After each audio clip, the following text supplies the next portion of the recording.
ditulis oleh para biskop, melainkan disampaikan secara lisan, dihafal di karangan para murid dan diteruskan lagi secara lisan.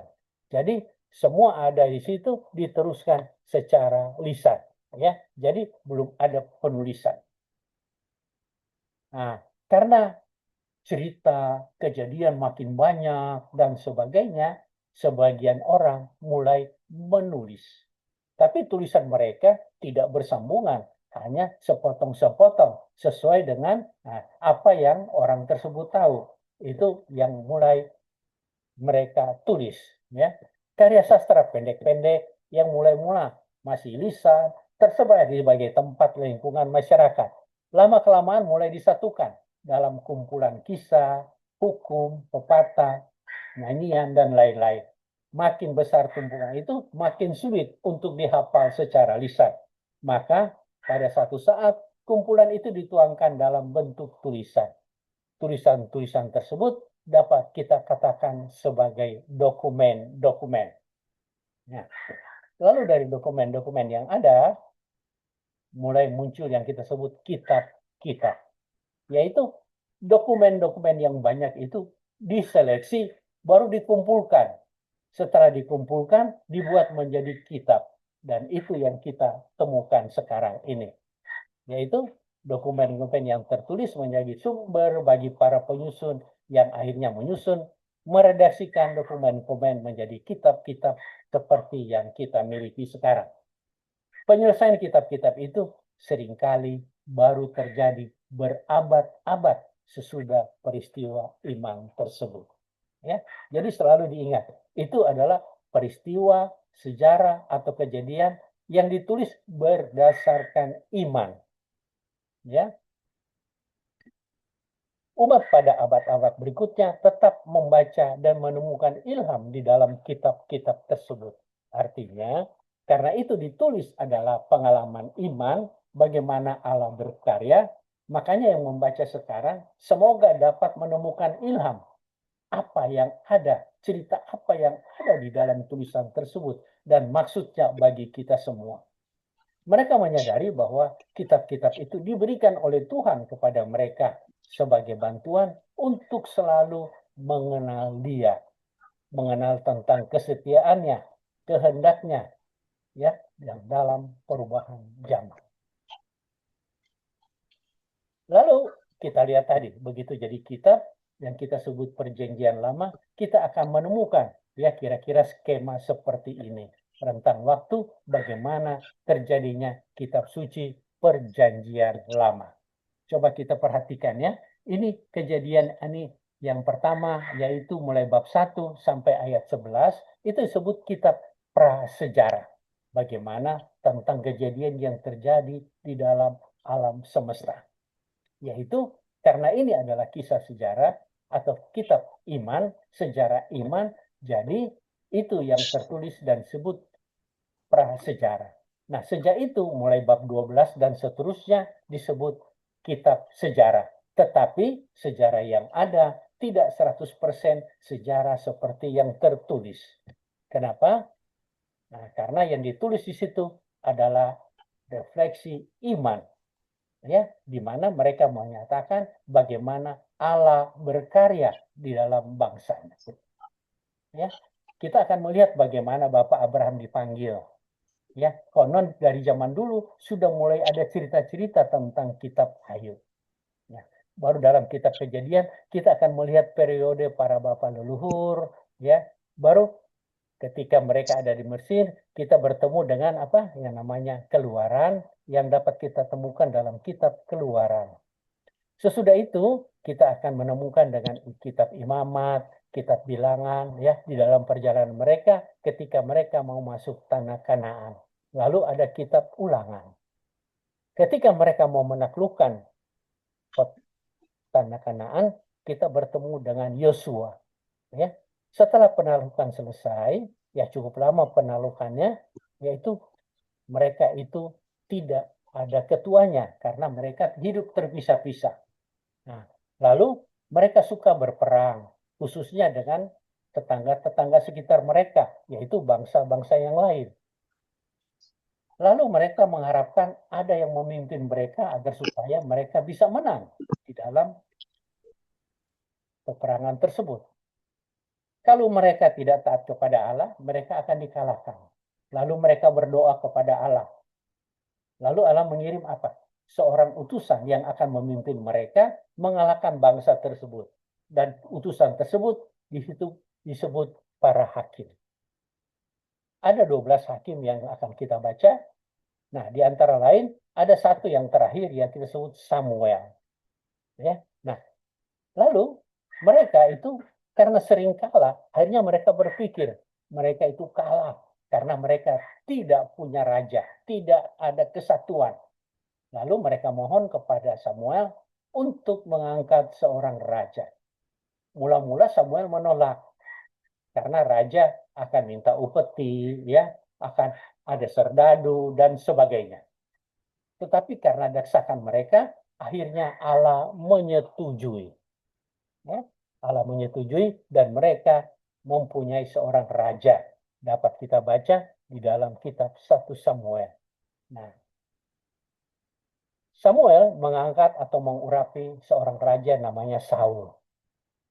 Ya. Tetapi di dalam kehidupannya, Saul lupa bahwa sebenarnya yang berkuasa adalah Allah, bukan raja. Saul banyak melakukan kesalahan. Ada 2 kali, lalu apa yang terjadi?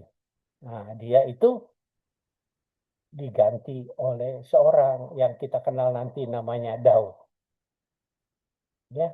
Nah, Daud itu berhasil menyatukan seluruh kerajaan. Dan dia terkenal sebagai raja yang besar. Ketika dia meninggal, anaknya mengganti yang kita akan kenal dengan nama Salomo. Ketika Salomo meninggal, kerajaannya pecah. Ya, jadi 2, yaitu kerajaan utara dan kerajaan selatan. Nah, sejak itu raja-rajanya ada yang taat, ada yang tidak taat. Makanya muncul banyak nabi. Ya, ada 12 nabi, ya. Tapi karena mereka tidak taat tetap kepada Allah, akhirnya kerajaan utara jatuh. Dikirim orang-orangnya dibawa ke Asur. Sedangkan kerajaan selatan secara kira-kira 200 tahun kemudian juga ikut jatuh, ya. Dikalahkan oleh bangsa Babel dan mereka dikirim ke Babel. Nah, lalu apa? Ketika mereka ada di Babel, kita akan menemukan banyak cerita-cerita, ya. Juga kitab Daud, Ayub mulai muncul kembali dan sebagainya. Ketika mereka ada di Babel, kita tahu ada seorang raja Persia yang mengalahkan raja Babel dan dia mengizinkan mereka untuk kembali ke Yerusalem. Mereka dipimpin pertama oleh Serubabel, lalu oleh Nehemia dan Imam Esra. Lalu akan kita akan melihat masa sudah itu kita akan bertemu dengan kitab nabi yang lain, yaitu ada Sakaria, Hagai, Maleaki, dan sebagainya. Kalau kita melihat susunannya, mungkin seperti ini. Sejarah Israel kuno, di mana terjadi perang melulu dari pertama. Ya, kita lihat, ada cerita Adam. Sesudah itu, kita akan menemukan kisah tentang Nuh. Lalu mulai pada bab 12, bercerita tentang Bapak Abraham. Baru ada keluarga Yakub, baru kita akan bertemu dengan Bapak Musa.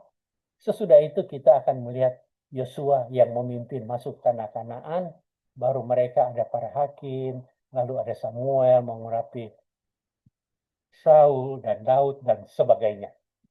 Ya, lalu akhirnya Israel pecah, yang utara, lalu juga yang selatan. Jadi, lalu kita lihat ada perang Siro, ya, Asur dan sebagainya, Syria, di mana mereka dikalahkan, dibuang ke Asur, ini Babel. Lalu kita akan menemukan dengan Raja Babel, mengalahkan Yehuda dan Yoyakin dan sebagainya. Ya, sampai dengan terakhir ketika Roma mengalahkan mereka sampai kepada nanti Yesus lahir. Ya, tapi di sini ada yang penting, yaitu ketika bangsa Yunani yang dipimpin oleh Alexander Agung mengalahkan Persia dan dia membawa apa? Kebudayaan dan sembahan mereka ke tanah Kanaan.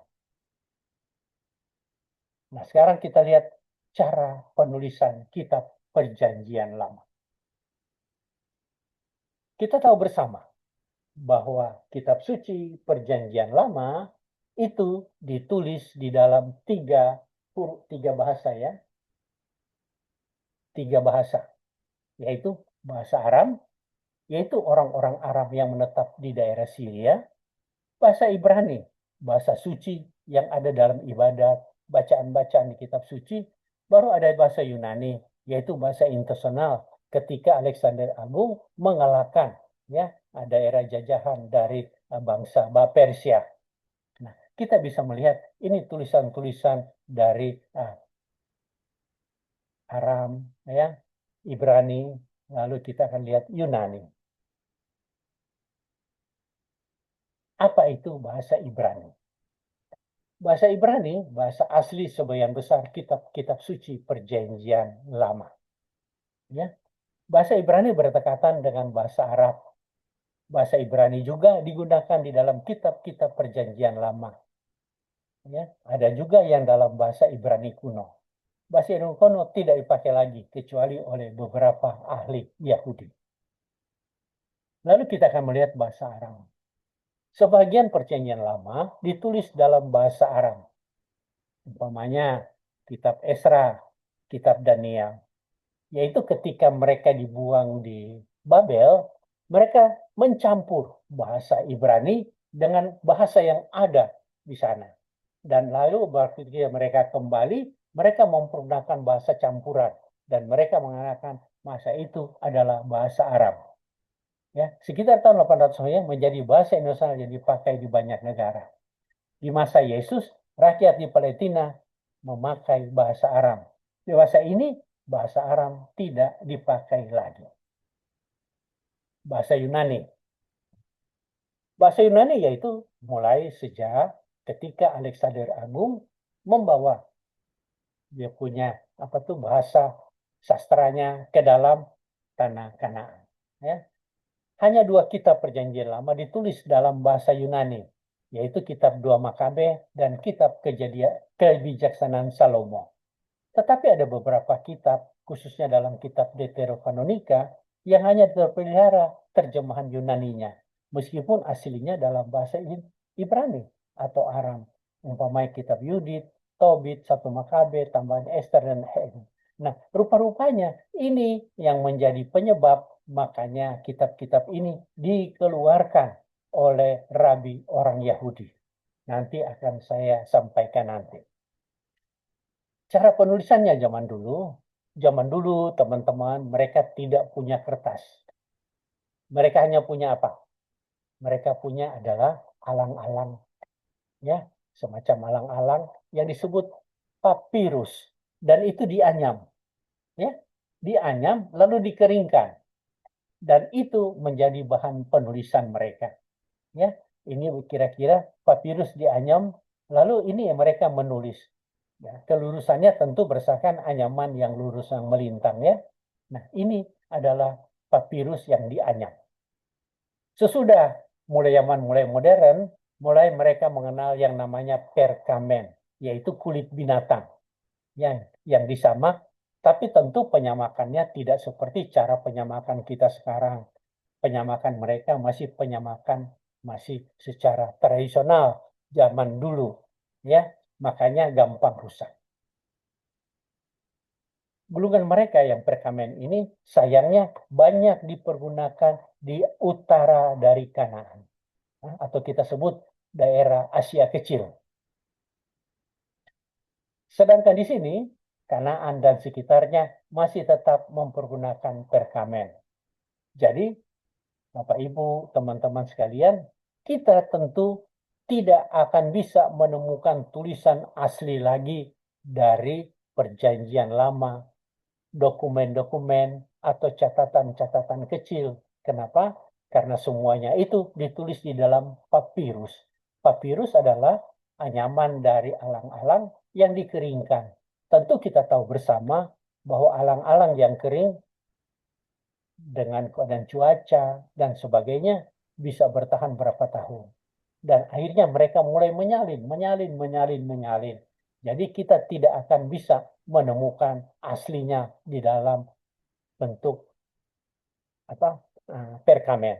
Nanti pada Qumran kita dapat menemukan bukan perkamen lagi, tetapi adalah bukan papirus, tetapi perkamen. Makanya tahan lebih lama karena ditanam di pasir. Sekarang kita akan melihat tulisan, cara mereka menulis. Ya, kita tahu bersama ada tulisan Ibrani kuno seperti ini. Ya, ini adalah tulisan-tulisan Ibrani kuno. Ya, mungkin Bapak Ibu yang mau belajar bahasa Ibrani, silakan untuk mempelajarinya. Itu juga ada di dalam di dalam YouTube ada dan di dalam email juga ada cara belajar huruf-huruf dan bahasa Yunani. Nah, ini adalah Ibrani kuno.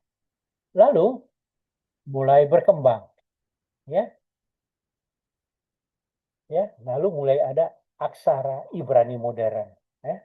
Dari model ini berbeda sedikit, ya. Tetapi bacaannya hampir-hampir sama, tidak banyak berubah. Ini tulisan-tulisan.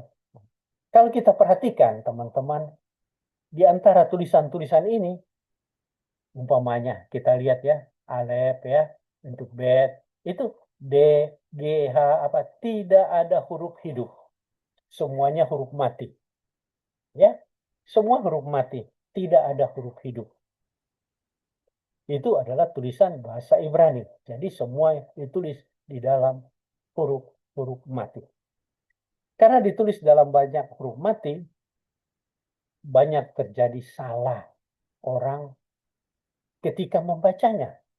Mereka agak bingung bagaimana caranya mereka bisa mengetahui tulisan-tulisan tersebut. Akhirnya, agar supaya tulisan-tulisan tersebut bisa dimengerti, ya, dulu tidak ada ya, makanya mulai muncul yang kita sebut titik, koma, dan sebagainya. Ya, yang nanti kita kenal dengan nama iota, yaitu huruf paling kecil di dalam bahasa Ibrani, ya, yang bentuk titik-titik. Kenapa? Dalam bentuk titik-titik ini, mereka bisa mengerti harus membaca secara apa. Ya, kenapa? Huruf-huruf hidup atau vokal banyak catatan ditempatkan di atas atau di bawah dan disebut masora makna. Di samping kolom teks masora atau pada akhir masora finalis. Sebelumnya teks Ibrani Aram hanya terdiri atas konsonan, ya, seperti saya katakan ini tidak ada kosong, tetapi nanti sudah itu kita bisa melihat ada titik-titik yang ada pada bawah, atas, koma, atas, bawah semuanya, dan itu disebut iota, ya, atau huruf yang paling kecil di dalam kitab-kitab bahasa Ibrani. Jadi teman-teman, ketika kita membaca kitab suci perjanjian baru, kita akan melihat Yesus pernah berkata, saya tidak akan menghilangkan satu iota pun dari hukum-hukum Taurat. Nah, ketika membaca itu, banyak teman-teman yang salah mengartikan. Mereka berpikir bahwa kita akan mempergunakan hukum-hukum Taurat seluruhnya. Tetapi yang dimaksud oleh Yesus adalah tanda-tanda baca atau huruf paling kecil yang ada di dalam kitab-kitab tersebut. Ya. Nah, karya-karya ini dibuat oleh kelompok disebut karya kaum Masoret dan penerus mereka sampai abad ke-6 sampai abad 10 Masehi. Berdasarkan naskah-naskah Ibrani sebelumnya atau proto-Masoret dihasilkan oleh kelompok, ya, atau oleh keluarga. Kita lihat bahwa Masoret teks itu ya apa? Ada dasar kanon, ya. Dasar kanon Ibrani hanya berupa konsonan, tidak jelas, dan itu terus berkembang. Akhirnya kelompok Masora atau kelompok-kelompok orang yang menambah titik-titik yang ada di dalam tulisan tersebut agar supaya orang membacanya tidak salah. Coba kita bayangin, kalau kita umpamanya tidak mengetahui secara benar, baru ada tulisan seperti ini. Kalau kita yang udah biasa, kita tahu, saya tidak ada 4 data. Thank you. Tetapi bagi mereka yang belum tahu, mereka bingung bagaimana cara membacanya. Nah, itu terjadi pada zaman dulu. Makanya kelompok Masyora mempergunakan tanda-tanda baca A atau B atau E dan sebagainya agar supaya ketika membaca menjadi benar. Ya, ini seperti tulisan Ibrani ya. Nah, cara membaca kitab tersebut. Contoh ya. Nah, umpamanya kitab Ibrani ada 3 akar kata atau huruf mati. Umpamanya bet, res, dan kaf. Atau dalam bahasa kita disebut B, B, R, dan K. Atau B, R, K. Nah, kalau mereka salah baca, mereka bisa membaca seperti ini. Bisa barek, bisa berak, ya, bisa bareku, bisa ye barek, bisa baru, bisa berakah. Nah, tentu kalau mereka membaca ini, aslinya tentu artinya pun akan berbeda. Kenapa? Bisa artinya memberkati. Ia telah memberkati. Ya, mereka telah diberkati atau memberkati. Artinya akan memberkati. Artinya mereka diberkati.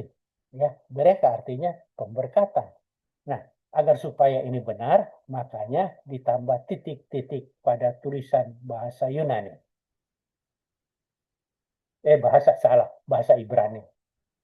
Sekarang kita lihat pengantar berikutnya, yaitu Israel awal zaman kerajaan. Ya, ketika Israel zaman awal kerajaan. Nah, dia terdiri dari pertama, Israel awal zaman kerajaan, baru kita akan bertemu dengan Raja Saul, baru kita akan bertemu dengan Raja Daud, lalu ada pemerintahan Salomo, lalu zaman 2 kerajaan, juga ada para nabi, lalu ada teks Kitpel berkembang dalam kehidupan bangsa Israel. Nah, saya akan coba bercerita secara singkat, ya, semoga bisa mengerti tentang apa cerita ini. Kita mulai dari pertama. Ketika bangsa Israel mulai menduduki tanah Kanaan, mereka itu masih terpisah-pisah, belum menjadi satu. Ya, mereka masih terpisah-pisah, seperti tadi yang saya sebutkan. Mereka masih terpisah-pisah. Dan mereka hidup sebagai kelompok yang minoritas di antara bangsa-bangsa yang sudah menduduki tanah tersebut sebelumnya. Nah, akibatnya sering terjadi peperangan, perebutan tanah, dan sebagainya. Bahkan kadang-kadang akan antar mereka juga suka bertentangan. Ya. Dan di dalam pertentangan itu, banyak kali mereka kalah. Karena mereka kalah, ya, mereka mohon kepada Allah agar supaya ada yang memimpin mereka, dan Allah mengirim seorang utusan yang nanti akan kita kenal dengan nama para hakim. Ya, nah, kita akan nanti bertemu dengan 12 hakim plus 1 hakim terakhir yang kita sebut Samuel. Nah, lalu ketika zamannya Samuel, mereka pernah dikalahkan oleh bangsa Filistin. Bahkan tabut perjanjian tersebut dibawa, ya, dirampas. Karena itu mereka berkumpul kepada Samuel dan mohon. Kenapa mereka kalah? Karena mereka tidak ada persatuan. Agar supaya mereka bisa bersatu, mereka mohon agar supaya ada raja. Tadi saya katakan bahwa pertama Samuel menolak karena alasan-alasan. Raja tentu membutuhkan uang untuk upeti, membutuhkan prajurit, membutuhkan yang melayani di sini dan sebagainya. Ya, akhirnya yang terjadi mereka maksa. Akhirnya Allah dan Samuel mengurapi seorang raja baru atau raja pertama yang kita kenal dengan nama Saul. Ya, Saul diurapi oleh Allah dan dia mulai banyak mengalahkan daerah-daerah banyak. Ya, Saul mulai mengalahkan banyak. Tetapi sayangnya Saul pernah melakukan kesalahan. Kesalahan yang fatal yaitu ketika dia menang, dia mau melakukan persembahan kepada Allah, korban bakaran. Nah, sedangkan syarat untuk melakukan korban bakaran hanya boleh dilakukan oleh nabi, yaitu ketika zaman tersebut adalah oleh Samuel. Tapi karena dia tunggu-tunggu Samuel nggak datang-datang, akhirnya dia memimpin ibadat persembahan tersebut. Ketika Samuel datang, dia marah. Dan lalu dia bilang, karena kamu tidak mentaati perintah Allah. Dan dia akhirnya akan diganti. Allah mengutus Samuel untuk mengangkat raja yang berikutnya, yang kita akan kenal dengan nama Raja Daud. Ya. Nah, begitu kita kenal dengan nama Raja Daud itu mulai mengalahkan semua daerah dan dia berhasil menyatukan daerah tersebut. Ya, dia berhasil menyatukan daerah tersebut. Tetapi sebelum itu, Daud ketika masih ada Saul, ketika Daud sudah diangkat, ya, Saul berusaha untuk membunuh Daud, tetapi tidak berhasil. Daud punya kesempatan 2 kali untuk membunuh Saul, tetapi dia tidak mau membunuhnya. Jawabannya, apa yang telah diurapi oleh Allah tidak boleh diganggu. Itu kata-kata Daud. Nah, Daud kita lihat dia berhasil, hebat dan sebagainya. Mari kita lihat dia punya cerita sederhana. Ya, kita tentu mulai kenal Daud dalam cerita Daud dan Goliat. Ya, itu sudah mulai dari Daud, dia mulai menjadi raja. Nah, tetapi rupa-rupanya ketika dia jadi raja yang besar, dia apa? Melakukan kesalahan, yaitu dia melihat Batseba yang sedang mandi, ya, lalu dia tertarik dan dia mengundang Batseba untuk tidur bersamanya. Yang paling jahat adalah dia punya rencana untuk membunuh suami dari Batseba. Dan Allah marah. Datang Hakim Nathan. Nah, bukan hakim, nabi. Nabi Nathan datang. Nabi Nathan menunjukkan kesalahan Raja Saul, tetapi bukan secara langsung, tetapi dalam secara cerita.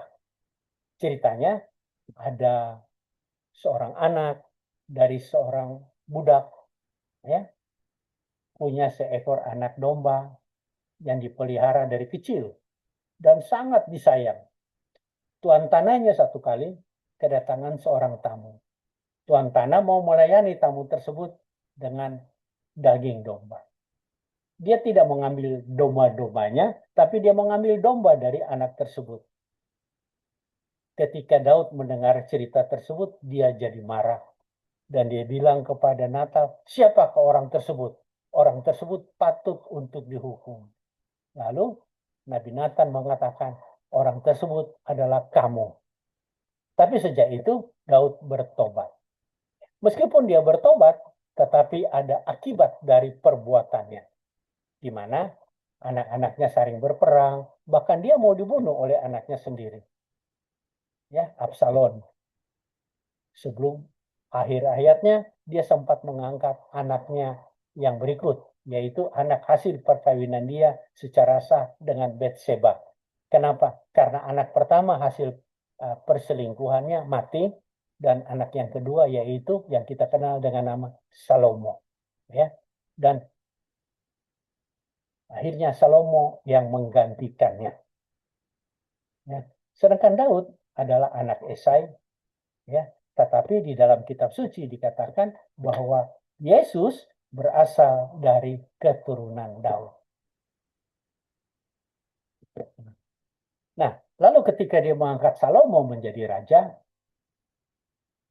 Salomo itu termasuk raja yang bijaksana, raja yang hebat, ya, dan dia menguasai banyak daerah, ya, dia banyak upeti yang datang, ya. Upetinya adalah berbentuk barang, tapi ada dalam bentuk perempuan atau anak raja.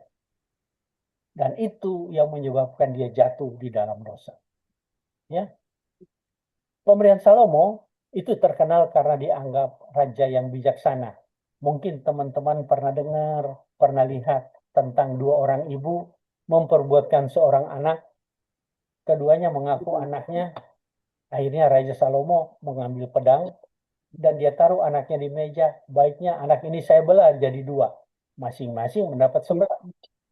Lalu ibu yang asli bilang jangan, kasih aja ke dianya, ke orang ibu yang lain. Sedangkan ibu yang palsu, iya potong aja biar saya dapat bagian. Nah sejak itu Raja Salomo terkenal dengan kebijaksanaan. Nah lalu kalau kita lihat Raja Salomo menguasai banyak daerah, ya dari Tisfa atau Efrat sampai Gaza, Filistin hingga perbatasan Mesir. Jadi kalau kita lihat dari bawah sini sampai ke sebelah sini dan seterusnya.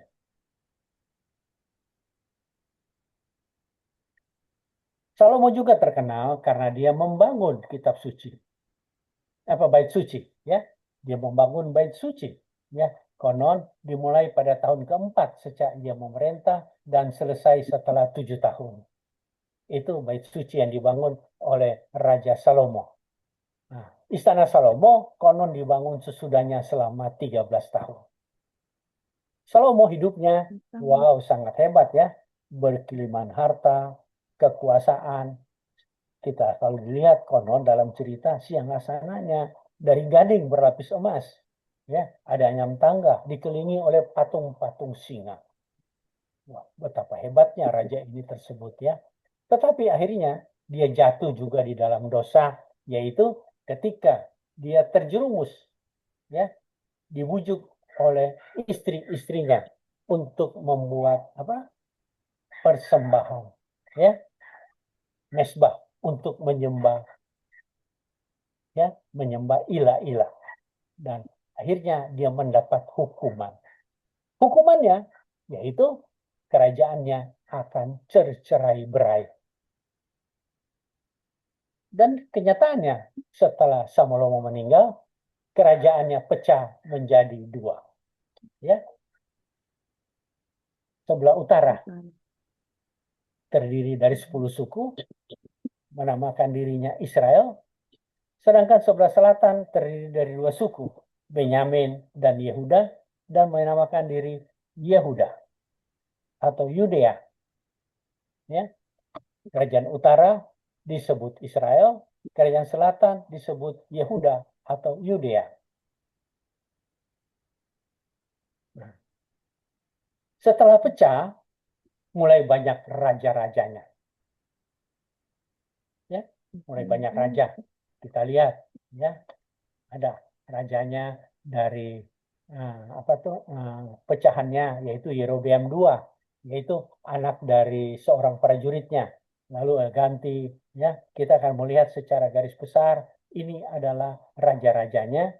Lalu ketika tahun 722 sebelum Masehi mereka jatuh. Ya, jatuh dikirim kemana? Dikirim ke Asur. Sekarang kerajaan selatan. Ya, kita melihat kerajaan selatan itu mulai dari tahun 781, ya, Yotam, Ahaz, dan sebagainya. Lalu sampai tahun 587 mereka juga dikalahkan. Ya, kalah oleh siapa?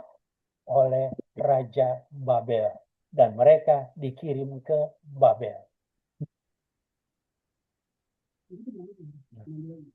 Nah, pada waktu itu, sebelum ini terjadi, sebelum mereka dikalahkan, muncul para nabi. Ya, muncul para nabi yang mau memberitahukan kepada para raja-raja tersebut dan rakyat tersebut bahwa kamu itu harus bertobat. Jika kalian tidak bertobat, Allah akan menghancurkan bangsanya. Tetapi kadang mereka bertobat, sebentar lagi jatuh lagi dalam dosa. Sebentar mereka bertobat, sebentar dia jatuh lagi dalam dosa. Dan itu terjadi terus-terusan. Ya, Allah mengirim banyak nabi. Kita tahu ada Nabi Amos, ada Nabi Hosea, baru ada Nabi Yesaya. Ya, ada yang namanya Proto Yesaya, ada namanya Retero Yesaya, ada namanya Trito Yesaya. Kenapa? Karena tahun-tahunnya berbeda. Lalu kita bertemu dengan Nabi Mika, Sefanya, Yeremia, kitab Ratapan, kitab Nahum, Habakuk, Yeskiel, Zakaria, Hagai, Maleaki, Obaja, Joel. Juga kita akan bertemu dengan cerita dari Nabi Yunus, juga akan bertemu dengan Baruk, dan juga ada Daniel. Ya, kita akan menemukan banyak nabi-nabi yang semua datang memberitahu bahwa jika kalian tidak bertobat, kalian akan dihancurkan. Dan itu terjadi berulang-ulang. Nah, kita kalau melihat cerita-cerita ini, kita jangan melihat kok terjadi perang, kenapa terjadi kalah, kenapa terjadi menang. Bukan. Yang kita ambil adalah iman apa yang mau disampaikan. Imannya sederhana. Jika kita taat kepada Allah, kita akan menang. Jika kita kalah, kita tidak taat, kita akan kalah. Ya. Kalau kita perhatikan, bangsa Israel ketika zamannya Bapak Abraham, beliau kan dijanjikan oleh Allah akan memberi tanah yang subur, ya, di mana ada banyak susu yang berlimpah dan sebagainya, anggur tak perlu diperas dan sebagainya. Juga anak yang berlimpah, ya, seperti pasir di laut, bintang di langit. Ya. Tetapi kalau kita melihat ceritanya, ketika mereka mau masuk ke tanah terjanji, mereka tidak langsung mendapat tanah yang dijanjikan. Di sana mereka harus berperang berulang kali. Ya. Kalau mereka taat kepada Allah, mereka menang. Kalau mereka tidak taat, mereka kalah. Dan itu juga terjadi pada zaman para nabi. Ya, kalau mereka taat, mereka bertahan sebagai raja, tidak dikalahkan. Tetapi kalau mereka tidak taat, mereka juga akan dikalahkan. Mungkin kalau kita melihat ceritanya, iman apa yang mau disampaikan? Sebenarnya kalau kita pikir-pikir, sama seperti saya, seperti Bapak Ibu, teman-teman sekalian. Bukankah Yesus menjanjikan kita punya tempat yang bagus, yaitu surga? Tetapi ada syaratnya. Siapa yang taat dan setia kepada ajaran dan teladannya akan mendapatkan surga. Tapi siapa yang tidak taat dan tidak setia, tentu tidak akan mendapatkan. Akan hancur dan sebagainya. Itu yang dapat kita lihat contoh iman dari cerita-cerita tersebut. Nah, sekarang kita lihat kitab-kitab Nabi berisi pesan-pesan Allah yang ditujukan kepada umat Israel. Ya, tujukan umat Israel dan Yehuda yang disampaikan dalam bentuk-bentuk khotbah, dalam bentuk penglihatan, pengalaman hidup para nabi yang berkarya dari tahun 750 sampai dengan 450 sebelum Masehi. Artinya, bangsa Yahudi, ya, sebelum mereka dikalahkan, mereka jatuh bangun. Akhirnya terakhir mereka dapat pulang ke Yudea. Tetapi rupanya mereka jatuh bangun lagi. Ya, makanya muncul para nabi kemudian. Yang ada yaitu Hagai, Zakaria, dan Maleaki. Ya, yaitu ketika mereka sudah kembali ke tanah yang dijanjikan. Akhirnya mereka itu jatuh bangun terus. Semoga kita tidak jatuh bangun ya Bapak Ibu sekalian ya. Nah, sedangkan pemberitaan para nabi sebagian besar nabi bernubuat sekitar 760 sebelum Masehi dan lainnya sekitar 745 sebelum Masehi. Tekanannya berbeda-beda ya. Contoh kitab Amos, Mika, Semanya, yaitu perlulah umat mengubah cara hidup mereka di hadapan Allah dan di antara mereka sendiri. Nah, mungkin dalam bahasa kita sekarang dapat kita katakan adalah bertobat dari cara hidup yang lama kepada cara hidup yang baru. Dan itu yang dapat kita terima dan dapat kita contoh.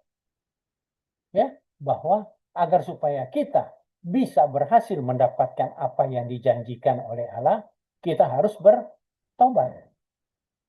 Kalau kita tidak bertobat, tentu kita tidak akan bisa menambahkan apa yang dijanjikan oleh Allah.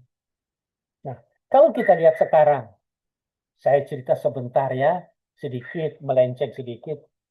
Seperti kita sekarang, teman-teman, Bapak Ibu sekalian. Yesus meninggalkan sakramen tobat untuk kita. Diteruskan oleh gereja di dalam bentuk sakramen yang kita sebut sakramen tobat. Ya, banyak kita sebagai umat Katolik pasti tahu tentang sakramen tobat. Dulu sakramen tersebut sebelum tahun 65 namanya sakramen pengakuan dosa.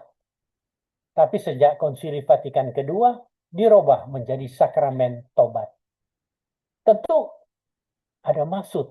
Kenapa? Kalau dulu namanya sakramen pengakuan dosa, sekarang jadi sakramen tobat.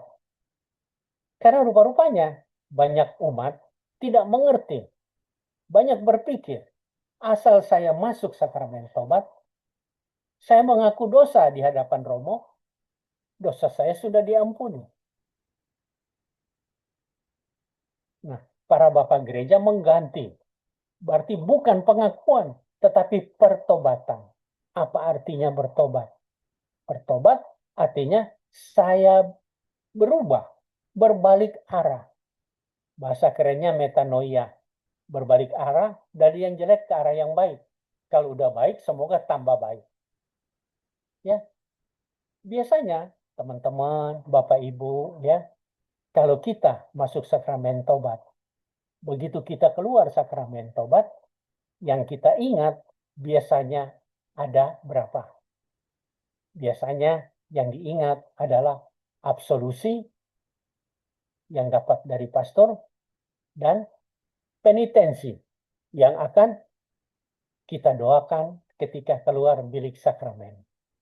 Sesudah itu kita merasa diri kita sudah diampuni. Benar, asal kita bertobat. Tetapi sayangnya, ketika mungkin minggu depan, atau 2 minggu, atau bulan kemudian, kita masuk sakramen tobat, dosa kita sama. Kenapa? Sebenarnya kalau kita renungkan bersama, ada yang kita lupa. Yang kita lupa apa teman-teman sekalian Bapak Ibu? Yaitu janji kita ketika kita berada di dalam bilik sakramen tobat. Jadi yang harus kita ingat secara pasti, janji kita, absolusi, dan ada penitensi. Ya, mungkin Bapak Ibu ini lupa, apa sih janji kita? Janji kita sederhana Bapak Ibu. Ada 4 kan? Aku benci akan segala dosaku, berjanji dengan pertolongan rahmat-Mu, hendak memperbaiki hidupku, dan tidak akan berbuat dosa lagi. Coba bayangin, kalau kita sudah keluar dari bilik sakramen, kita udah hidup dalam hidup sehari-hari, kita ingat akan keempat janji itu. Semoga pada pengakuan atau sakramen tobat berikutnya, dosa kita sudah mulai berkurang. Ya, dan ini sangat baik untuk teman-teman, untuk kita ingat bersama bahwa kalau kita masuk sakramen tobat, kita harus ingat akan 4 janji. Ya, aku benci akan segala dosaku, berjanji dengan pertolongan rahmat-Mu, hendak memperbaiki hidupku, dan tidak akan berbuat dosa lagi. Lalu akan mendapat penitensi dari pastor, lalu kita berdoa di dalam absolusi dari pastor, dan kita mendoa di dalam penitensi yang kita dapat dari pastor. Harapannya, semoga pada pengakuan atau pertobat sakramen berikutnya, dosa kita makin lama makin berkurang. Ya, tentu harus dengan pertolongan rahmat Tuhan. Sekarang saya lanjut.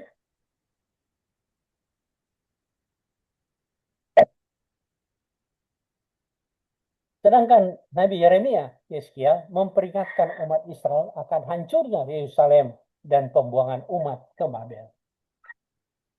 Nabi Hagai dan Sakaria dan Maleaki berbicara kepada umat yang sudah kembali dari pembuangan dan sedang membangun kembali bait Allah di Yerusalem. Itu adalah apa yang disampaikan oleh para nabi. Nah,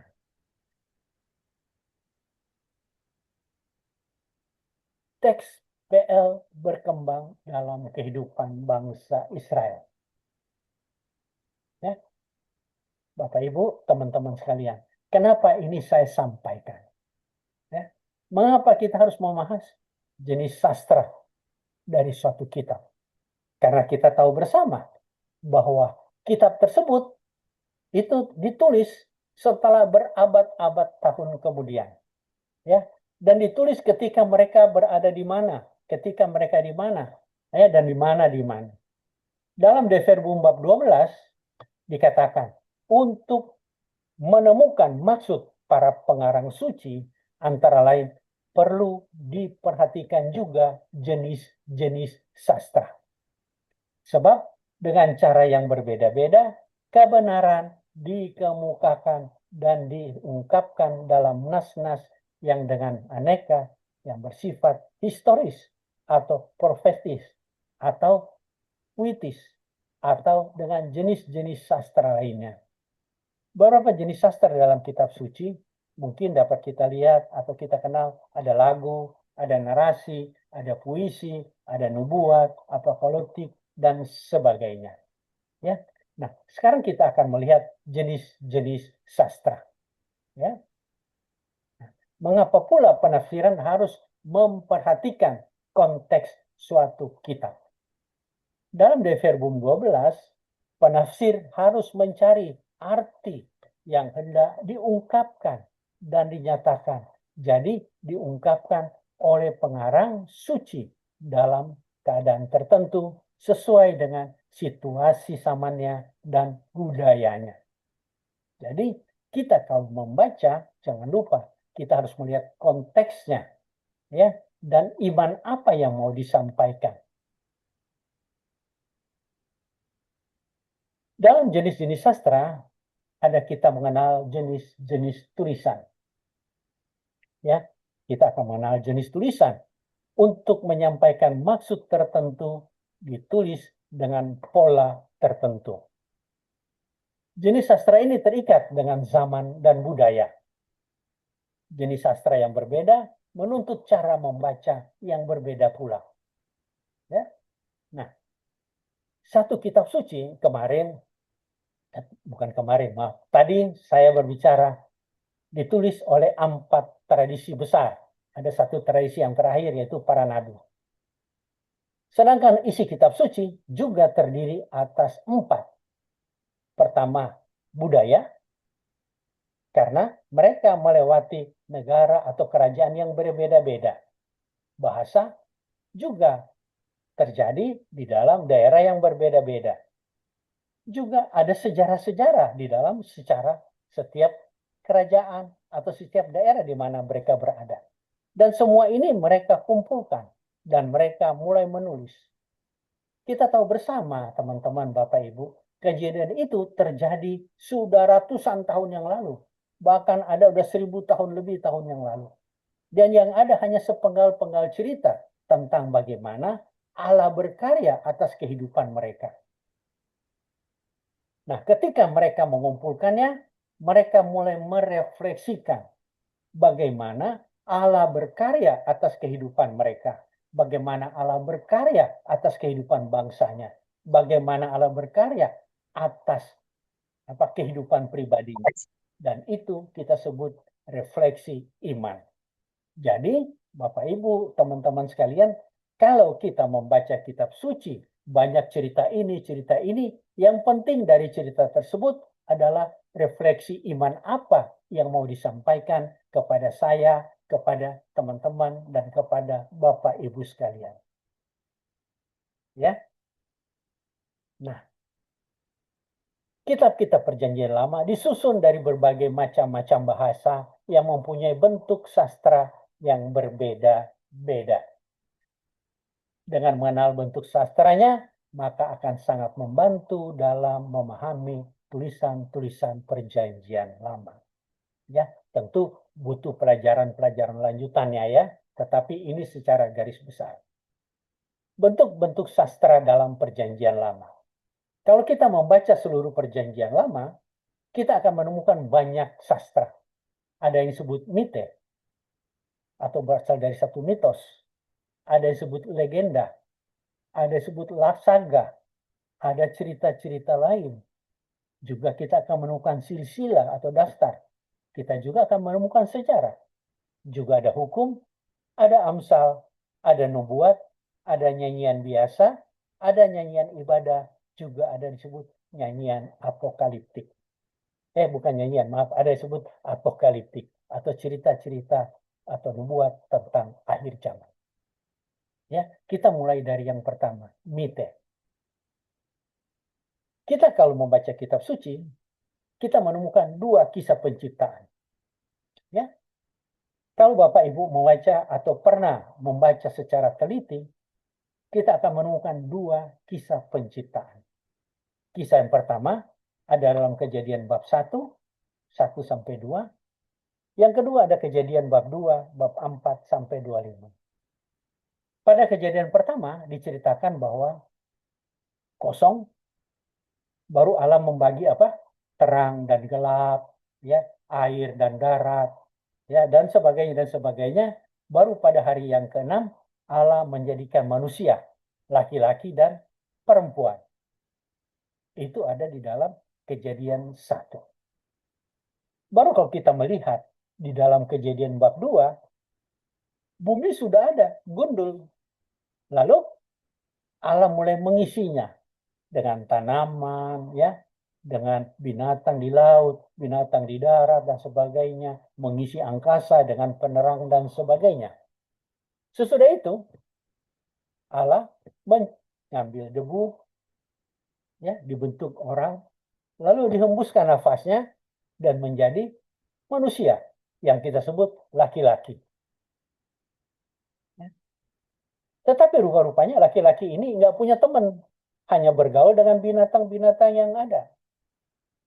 Lalu Allah membuat manusia ini tertidur. Diambil tulang rusuk. Dijadikanlah apa? Perempuan. Nah, kalau teman-teman melihat ada dua cerita yang berbeda, jangan bertanya cerita mana yang benar. Ya, kita harus balik kepada apa yang saya sampaikan tadi. Di dalam cerita ini isinya adalah refleksi iman. Bagaimana bangsa Yahudi merefleksikan tentang karyanya Allah. Bagaimana Allah menjadikan manusia dan sebagainya. Ya, jadi yang kita melihat bukan ceritanya.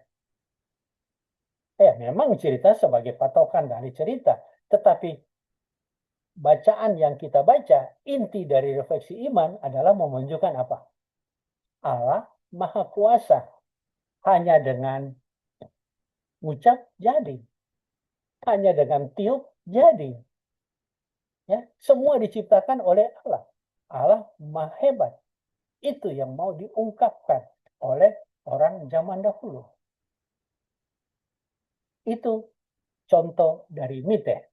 Ya, iman akan Allah yang Maha Kuasa itu diungkapkan dalam bentuk cerita yang tidak hanya berasal dari lingkungan Israel sendiri, tetapi juga diambil dari tempat lain yang disesuaikan. Nah, konon menurut para sejarah ahli, kitab kisah pada yang pertama itu berasal dari Babel, ya, yang namanya Enuma Elis, di mana diceritakan dewa-dewi, ya, yaitu Marduk, ya, mau para dewa-dewa bawahannya untuk mengurus dan menjaga bumi. Mereka nggak mau. Lalu apa? Lebih baik kita menciptakan manusia agar supaya manusia menjadi budak untuk menjaga, memelihara tanah-tanah tersebut. Nah, kalau kita melihat cerita dalam iman, bangsa Israel mengatakan, oh bukan begitu, Allah itu maha baik. Dia menciptakan manusia bukan untuk menjadi budak, tetapi menempatkan manusia di tempat yang paling baik, yaitu yang kita kenal dengan nama Firdaus atau Taman Eden. Tetapi sayangnya manusia melakukan kesalahan. Tetapi Allah hanya memberi hukuman. Hukumannya sederhana, tidak menjadikan budak, tetapi dikasih hukuman. Ya kita tahu, laki-laki akan bekerja mengolah tanah sampai tanah berkeringat, perempuan akan melahirkan dan kesakitan dan sebagainya. Itu adalah hukuman. Bukan dijadikan budak. Jadi sini mengatakan bahwa Allah itu maha baik. Ya, cerita-cerita yang mungkin mempunyai asal-usul mikolis, tapi sudah diubah oleh penyusun perjanjian lama untuk mengungkapkan teologi bangsa Israel, yaitu Allah itu maha baik, maha kuasa, maha hebat, dan sebagainya. Salah satu mite yang dapat dipakai adalah mite untuk menjelaskan sesuatu. Contoh, kitab Kejadian antara lain dipakai untuk menjelaskan asal-usul Sabat juga, yaitu pada hari yang ketujuh Allah beristirahat. Nah, sekarang kita sampai kepada legenda. Legenda adalah tentang tangga Yakub.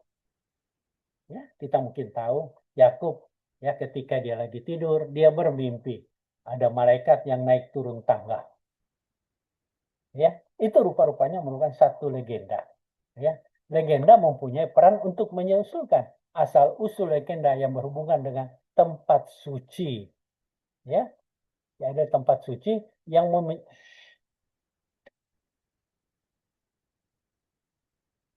menjelaskan mengapa tempat-tempat itu dianggap suci.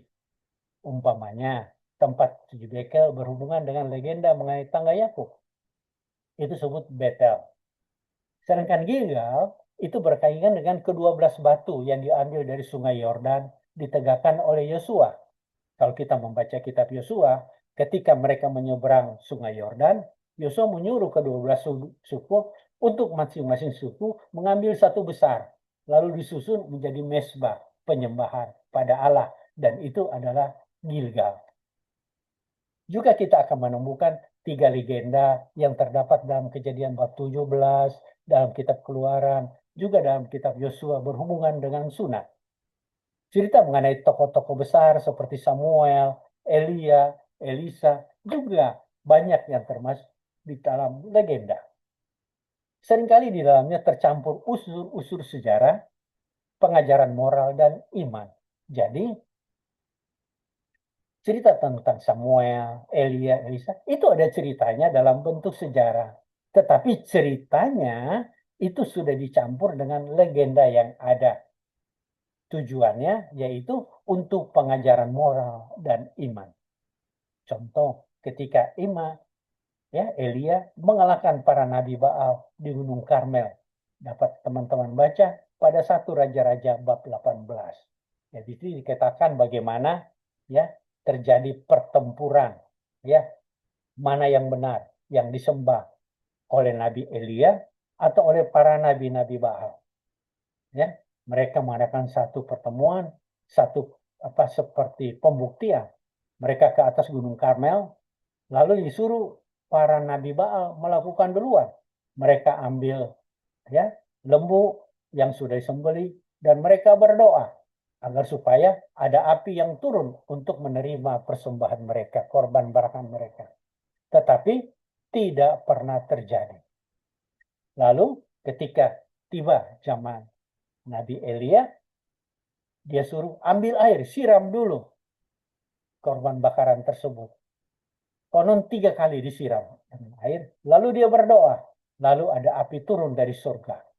Itu menyatakan bahwa persembahan Nabi Elia diterima oleh Allah. Dan sejak itu, para Nabi Baal dituliskan di situ dibunuh di lembah Karmel.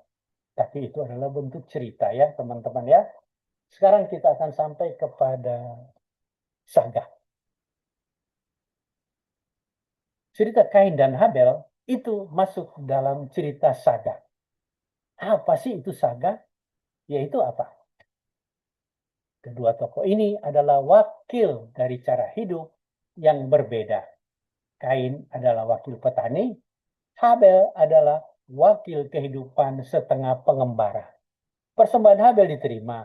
Ini mencerminkan penolakan Israel terhadap agama-agama yang dianut oleh suku-suku petani yang dipertahankan cita-cita hidup pengembara jauh sebelum Israel menetap di Palestina.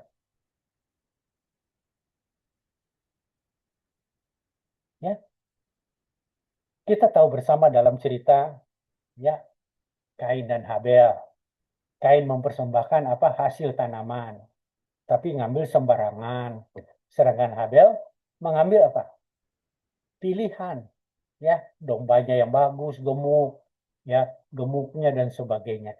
Dan rupa-rupanya persembahan Habel yang diterima, sedangkan Kain tidak diterima. Rupa-rupanya ini menunjukkan tentang cara hidup.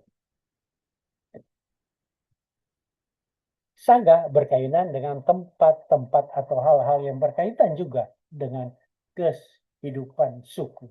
Jadi, selain yang tadi, Kain dan Habel juga berkaitan dengan kehidupan suku. Umpamanya, kisah mengenai Sodom. Kejadian 11 adalah saga yang menceritakan asal-usul mengapa pegunungan di sekitar Laut Tengah sangat tandus dan bergaram. Kita tahu kan, ya, cerita Sodom dan Gomora, api turun dari langit, lalu kenapa bergaram? Nah, karena konon katanya istri dari Lot lihat ke belakang dan dia berubah menjadi tiang garam. Lalu kita melihat ada kisah Kain dan Habel dalam Kejadian 4 berkaitan dengan kehidupan suku. Ada permusuhan antara Israel dan bangsa Edom berasal dari pertengkaran antara Yakub dan Esau yang menurunkan orang Edom dan sebagainya. Kita tahu cerita Yakub dan Esau, ya. Diceritakan bahwa mereka berdua bersaudara, ya. Ketika Abraham sudah tua, dia mulai agak kabur, dia punya dua anak, yang satu Yakub, yang satu Esau. Yakub orangnya anak rumahan, kesayangan ibu, ya. Esau itu suka berburu.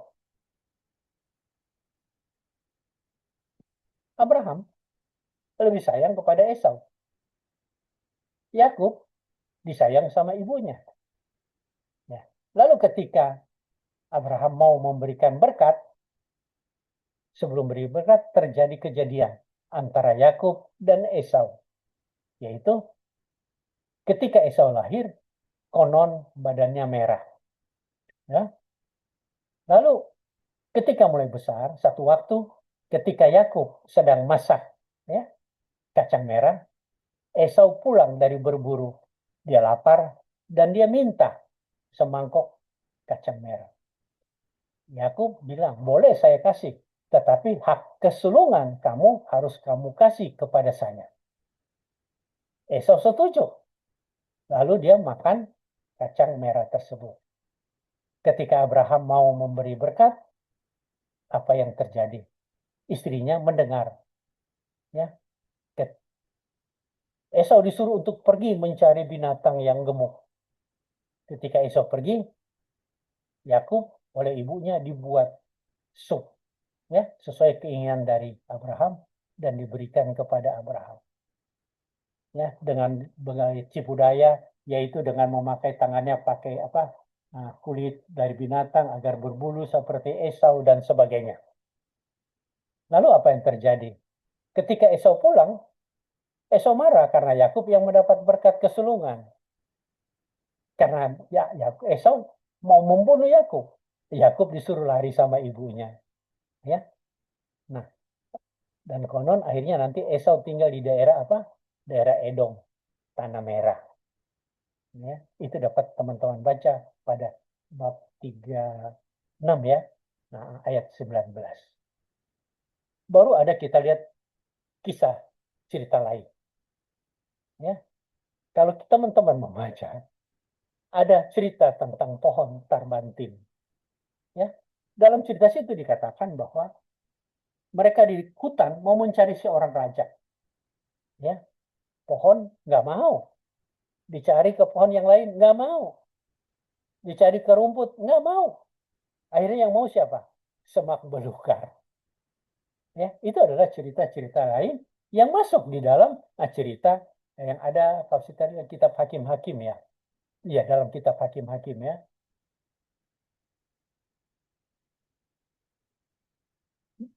Masih ada berbagai jenis cerita yang tidak termasuk dalam mite, legenda, maupun saga yang sulit dicari namanya.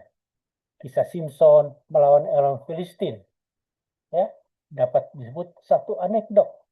Kenapa? Coba kalau kita berpikir ya, kita lihat secara wajar.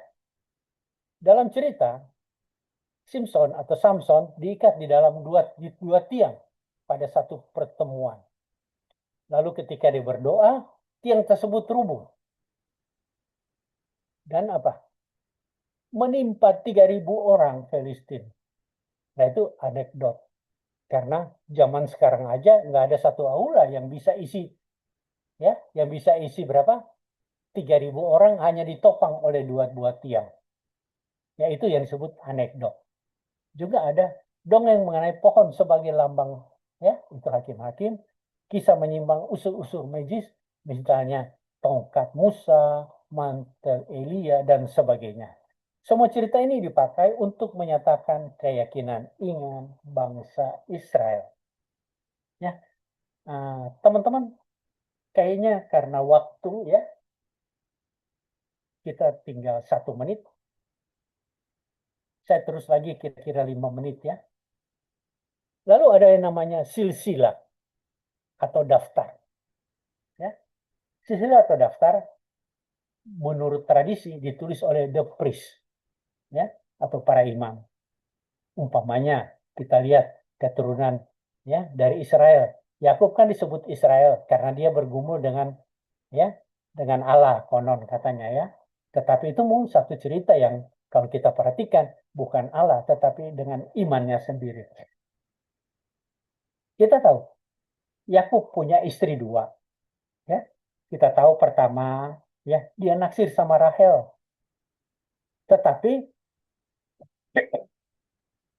oleh mertuanya diberikan Lea. Ketika dia komplain, mertua bilang harus kerja lagi 7 tahun. Akhirnya dapat Rahel. Tetapi rupa-rupanya Rahel mandul. Lea itu punya anak cukup banyak. Kenapa? Selain Lea, dia juga memberikan budaknya yang namanya Silpa. Dan mereka mempunyai anak Ruben, Simeon, Lewi, ya, Mesias, atau Yehuda, atau Isaka, maaf bukan Yehuda, Isakar, dan Sebulon. Nah, dari Silpa, dia mendapat 2 anak, Gad dan Aser. Ya. Lalu Rahel, karena juga dia mandul, memberikan dia punya budak, namanya Bilha. Dan Bilha punya anak 2, Dan Naftali. Setelah berdoa, akhirnya Rahel mendapat anak 2, yaitu Yusuf dan Benyamin. Makanya kedua anak ini sangat disayang oleh Yakub karena kedua anak ini adalah anak dari istri idamannya, yaitu Rahel. Ya, silsilah mengungkapkan kesatuan nasional yang mendalam. Ada daftar sensus kalau kita lihat dalam satu Tawarikh. Kita juga lihat di dalam ketika mereka keluar dari apa? Ketika mereka di Bukit Sinai. Bukan, ketika mereka baru keluar dari tanah Mesir. Lalu ketika mereka mau masuk lagi ya ke tanah Kanaan ada sensus. Lalu dalam Kejadian bab 10 bilangan terdapat daftar bangsa untuk memperlihatkan bahwa berjanji Allah untuk memberikan keturunan yang sangat banyak kepada leluhur Abraham mulai terwujud. Esra atau Imam Esra yaitu ketika mereka kembali dari Babel memuat daftar orang-orang yang kembali dari pembuangan. Lalu Nehemia, gubernur pada waktu itu memuat daftar orang-orang yang membantu membangun kembali tembok Yerusalem. Tetapi ketika mereka membangun kembali tembok Yerusalem, terjadi tragedi. Ya, kalau kita membaca, kita akan melihat Nehemia diangkat jadi gubernur dan dia mau membangun kembali tembok-tembok kota Yerusalem dan memperbaiki bait Allah tentunya ya. Nah, ketika dia mau membangun tembok-tembok atau sedang membangun tembok Yerusalem, orang-orang yang ada di utara, ya, orang yang ada di utara berniat membantu karena merasa tanggung jawab. Mereka datang ke Yerusalem karena merasa Yerusalem adalah tempat mereka juga untuk berdoa, ya. Tetapi Nehemia menolak dengan alasan mereka itu bukan keturunan asli lagi, tetapi sudah tercampur dengan bangsa yang lain. Akhirnya apa? Terjadi perang antara yang utara dengan yang selatan.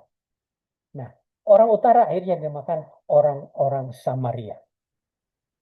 Ya, dan sampai pada zaman Yesus kita dapat melihat bahwa ada bibit-bibit bahwa orang Samaria itu tidak diperbolehkan untuk masuk baik Allah bangsa dari bangsa Yahudi atau yang ada di Yerusalem. Nah, kalau teman-teman melihat ini atau tahu cerita ini, kita dapat mengerti ketika kita membaca ketika di dalam Injil Matius, kalau saya tidak salah ingat, ya, ada cerita 10 orang kusta, ya. 10 orang kusta itu disembuhkan oleh Yesus. Baru Yesus bilang, kamu pergi kepada para imam agar supaya kamu dinyatakan tahir sebagai syarat bahwa orang yang lumpuh, orang yang kusta harus diresmikan dulu oleh Imam Agung sebagai orang yang tahir, baru boleh masuk ke bait Allah. Nah, lalu dalam cerita berikutnya kita akan melihat di situ ditulis bahwa yang kembali satu orang, dan orang tersebut adalah orang Samaria. Nah, kalau kita membaca cerita ini, kita dapat mengambil dua tafsir. Ada tafsir biasa, ada tafsir yang ada sesuai cerita yang ada, yaitu yang kita bilang tafsir biblis. Kenapa? Ketika satu orang itu kembali dan menyembah Yesus, Yesus bertanya, mana yang 9 orang? Di dalam tafsir biasa dikatakan, wah, 9 orang itu tidak tahu berterima kasih. Sebenarnya itu menjadi pertanyaan bagi kita. Apakah kita termasuk 9 orang tersebut? Tetapi sebenarnya, ke-9 orang tersebut sedang pergi ke bait Allah agar supaya bertemu dengan para imam agung dan menyatakan dirinya tahir. Lalu kenapa yang orang Samaria balik? Nah, kalau kita melihat cerita daripada zaman Nehemia, orang tersebut balik karena dia pada dasarnya tidak diperbolehkan untuk masuk bait Allah orang yang ada di Yerusalem. Akhirnya dia berpikir, saya akan kembali mencari imam agung. Dan dia kembali ke Yesus. Secara tidak langsung, dia mau menyatakan bahwa Yesus adalah imam agung. Ya, atau orang yang dianggap orang Samaria yang menyatakan Yesus sebagai imam agung daripada orang-orang Israel dulu. Teman-teman, kita sampai sini dulu karena sudah waktunya.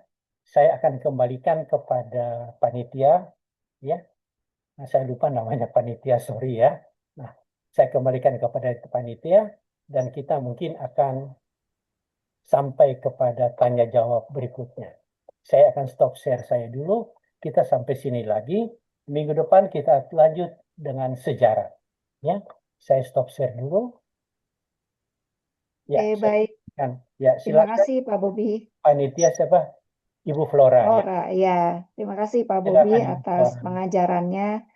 Eh, sebelum kita lanjut ke acara tanya jawab,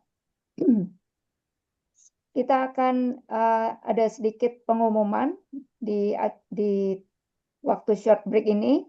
Kami mengundang kepada Bapak Ibu peserta sekalian untuk berpartisipasi memberikan persembahan kasih untuk kelangsungan kursus Kitab Suci Dekanat Barat 2 ini. Bagi Bapak Ibu yang tergerak hatinya untuk memberikan persembahan kasih dapat disalurkan melalui transfer ke rekening yang tertera di atas. Terima kasih, Tuhan Yesus memberkati. Kemudian ada beberapa pengumuman untuk KKS Paroki Kalideres, Gereja Santa Maria Immaculata, yang sedang mengadakan KKS juga. Besok adalah pertemuan terakhir tanggal 30 April, pertemuan secara online untuk membahas surat Ibrani yang dibawakan oleh Pak Irhandi. Kemudian ada seminar yang akan dibawakan oleh Pater Robi Wawor, OFM, mengenai Kitab Wahyu dengan tema Kitab Wahyu Kehancuran yang Menakutkan. Diadakan pada Sabtu tanggal 23 Mei 2026 pukul 9 sampai selesai di Aula Kasih Gereja Santa Maria Immaculata. Silakan Bapak Ibu yang mau bergabung untuk men-scan untuk mendaftar ya. Kemudian juga ada undangan untuk mengikuti Emmaus Journey dari Gereja Santo Andreas Angkatan ke-9. Ini akan diadakan setiap Senin dan pertemuan perdana akan diadakan tanggal 22 Juni dengan misa pembukaan pada hari Sabtu tanggal 20 Juni. Kemudian juga untuk Emmaus Journey angkatan kedua untuk OMK-nya dari Gereja Santa Andreas juga dengan waktu yang sama yaitu misa pembukaan hari Sabtu tanggal 20 Juni dan pertemuan perdana tanggal 22 Juni hari Senin dan pertemuannya selalu diadakan hari Senin. Ya, silakan Bapak Ibu dan juga ada anak-anak muda OMK yang ingin mengikuti Emmaus Journey ini untuk men-scan ya di QR code yang tertera di layar. Selanjutnya ada Emmaus Journey juga yang membuka pendaftaran ini dari SMI ya, Santa Maria Immaculata yang angkatan ke-13 ya telah dibuka pendaftarannya di mana diadakan secara online maupun offline ya, waktunya fleksibel bisa memilih waktu sendiri. Dan kelas pertama akan diadakan pada tanggal 6 Juni 2026 ya.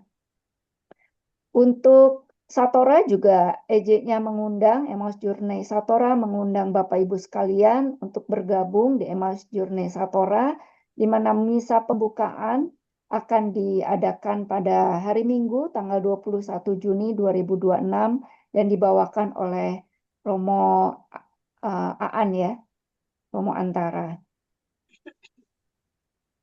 Kemudian kursus pendidikan Kitab Suci Santo Paulus Tangerang menerima penerimaan peserta baru angkatan ke-12 di mana pendaftaran masih dibuka sampai tanggal 1 Juni 2026 ya.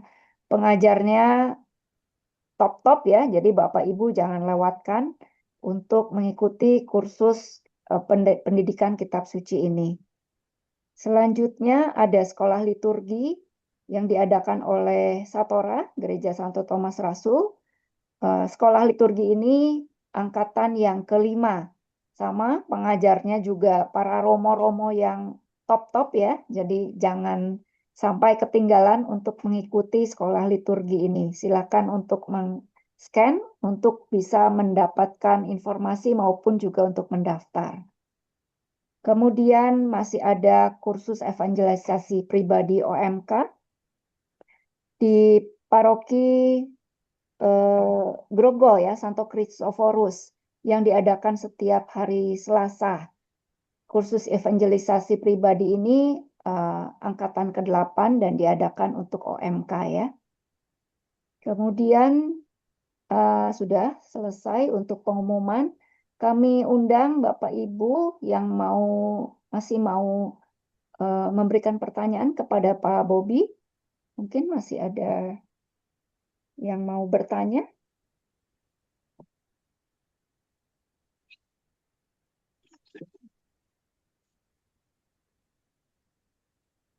Apakah ada pertanyaan dari peserta? Flora di room chat ada tuh, Bu. Di room chat. Oke, baik sebentar.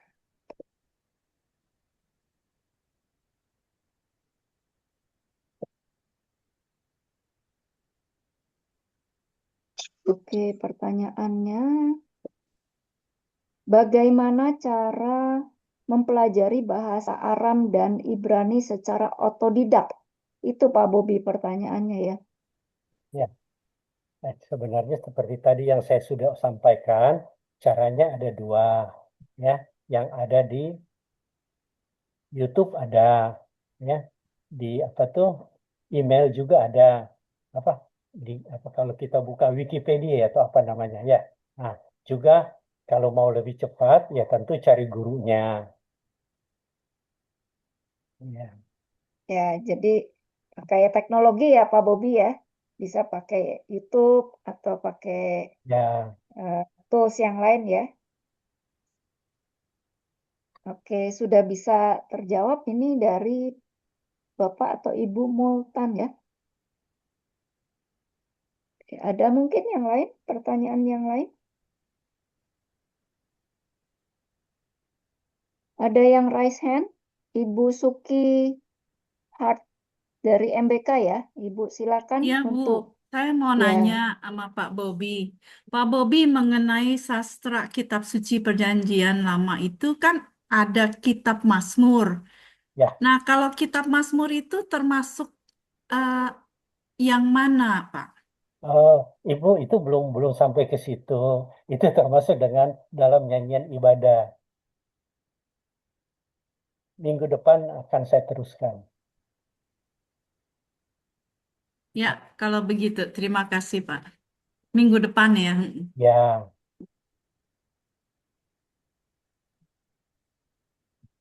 Oke, cukup jelas ya Bu Suki ya. Nanti minggu depan jangan sampai tidak hadir ya Bu Suki. ya. Karena Oke. sebenarnya Ibu Flora dan teman-teman sekalian, ini pengantar kitab suci. Memang kalau kita lihat sangat sederhana, tetapi sebenarnya itu sangat berguna bagi kita yang mau belajar kitab suci. Juga seperti tadi saya lihat banyak ada dibuka tentang Emmaus Journey. Itu juga sangat berguna bagi mereka agar supaya ketika mereka menafsirkan apa yang ada di dalam satu perikop, mereka tidak melenceng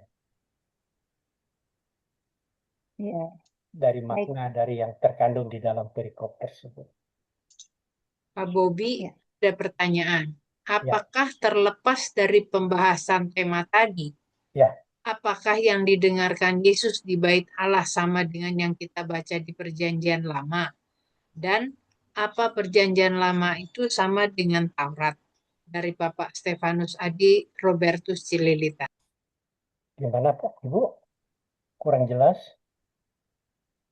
Ada pertanyaan? Ya. Pertanyaan Pertama kamu? ditanya, apakah terlepas dari pembahasan tadi, apakah yang didengar oleh Yesus di Bait Allah yang kita baca di Perjanjian Lama itu sama atau enggak dengan Dalam Perjanjian perjanjian Lama yang lama, sekarang? Ibu, di dalam perjanjian lama, Yesus tidak mendengar suara Allah. Yesus belum ada, Ibu.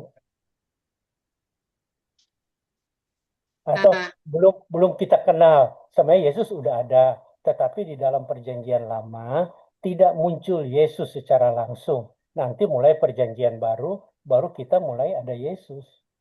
Maksudnya gini, Pak. Yesus kan di Bait Allah. Mereka juga belajar tentang kitab suci. Yesus Apakah di bait kitab suci Allah. yang dipelajari Yesus pada saat dia hidup itu sama dengan perjanjian lama yang kita punya sekarang? Dan apakah perjanjian lama itu hanya Taurat saja yang dibaca oleh Yesus? Oh, ini Ibu. Orang Yahudi ketika anak berumur 12 tahun, di mereka dianggap sudah akil balik atau disebut bar mitzvah. Nah, dan mereka punya keharusan, yaitu belajar kitab suci. Nah, pertanyaan Ibu, apakah yang Yesus belajar sama yang kita belajar? Ya tentu sama. Ya, tetapi yang penting di situ, kalau kita lihat, Yesus belajar sampai kitab nabi-nabi. Kenapa? Karena pada waktu Yesus mengajar, juga banyak cuplikan-cuplikan yang ada di dalam kitab para nabi. Selain ada yang di dalam Taurat. Ya, Ibu ya.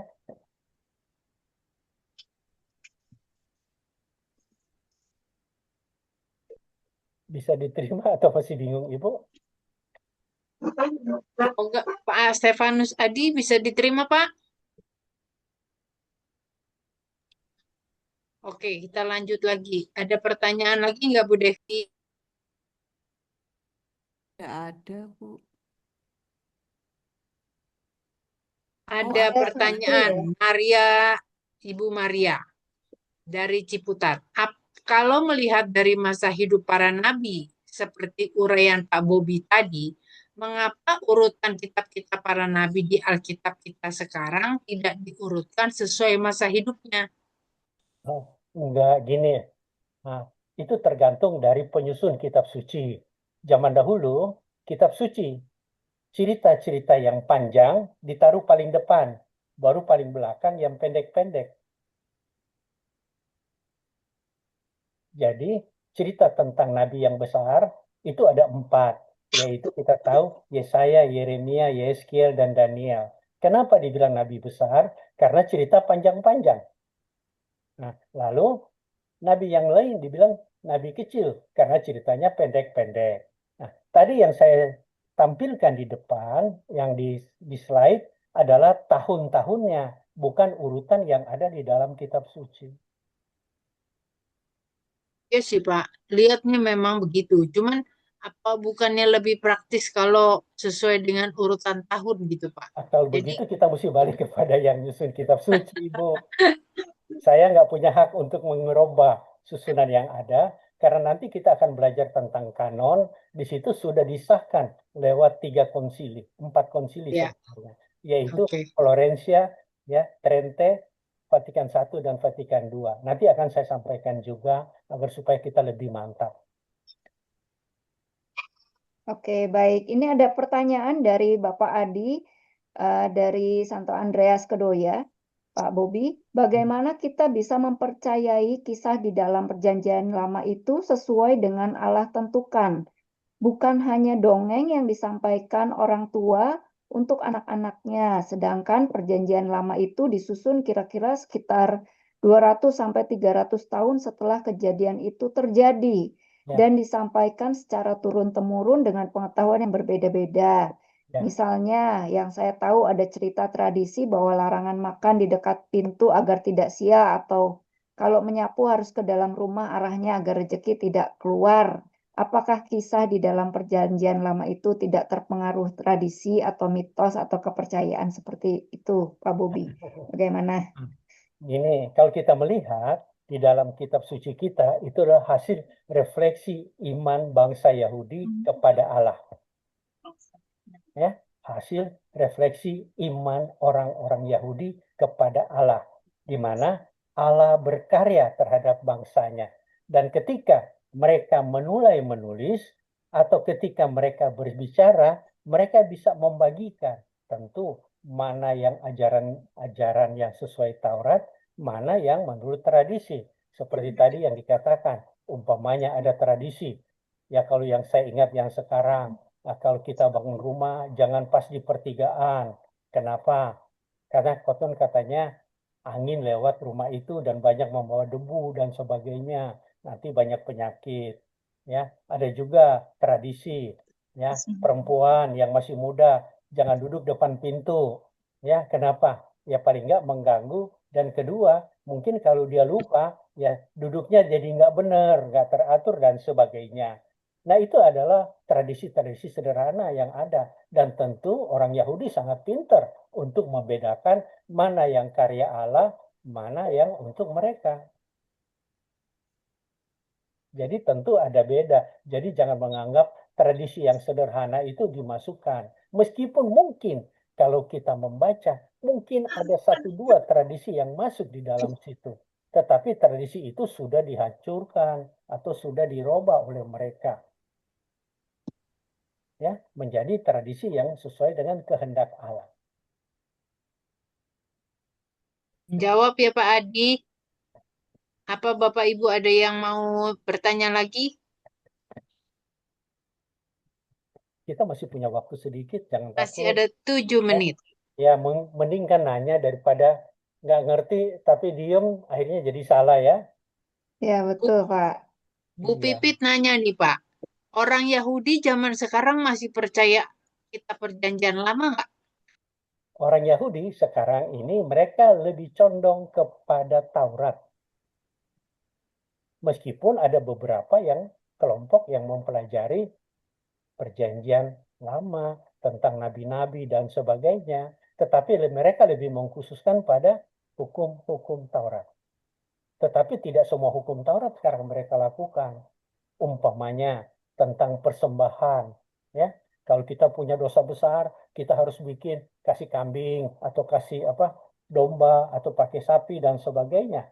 Itu mereka nggak buat lagi. Kenapa? Karena untuk melakukan korban bakaran itu harus di bait Allah. Sedangkan bait Allah tidak ada. Jadi tidak semua di mereka lakukan, tergantung kondisi. Dan tentu sudah banyak perubahan. Dan saya tidak mengetahui secara langsung perubahan apa yang mereka pelajari.